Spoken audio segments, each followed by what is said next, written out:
కష్టాలు ఎలా ఉంటాయి, నిజ జీవితంలో కష్టాలు ఎలా ఉంటాయి నేను చెప్తాను, నువ్వు విను హీరో. ఏమా ఏం చేస్తున్నావు? వరకు ఐదేళ్ళు ఉండేవారండి, ఇప్పుడు జాబ్ మానేసి వచ్చేసారు. ఏం జాబ్ చేస్తున్నావు? ఏం చేస్తున్నావు?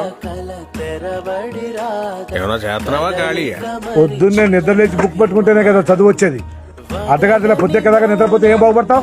బాబులకు బతుకుతారు నేర్పకుండా నవ్వుతూ నేర్పడండి. ఎక్కడికైనా బయటికి వెళ్ళాలంటే మోహం చెల్లట్లేదు. ఏం చేస్తున్నారని ఒకటే అడగడం. చిన్నపిల్లలు ఏమిటి చెప్పడానికి? ఏమన్నా అంటే చాలా కోపం కూర్చుకొచ్చేస్తారు. తమ్ముడు అంత కష్టపడుతున్నాడే, మనం ఏదైనా పని చేయాలని ఉండదు. ఈ ఇంట్లో 3 ఫ్యామిలీలు మారాయి, 5 సార్లు పెయింట్ మార్చారు.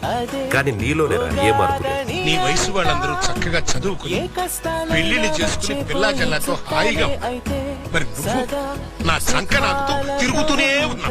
ఇంత వయసు వచ్చినా ఇంకా తండ్రి మీద ఆధారపడి తింటున్నావు అంటే నువ్వు గుంజెంతో తింటలేదురా, ఎడం చేత్తో తింటున్నావు. నీలాంటి కొడుకు తల కొరివి పెట్టడానికి మాత్రమే పనికొస్తాడు రా.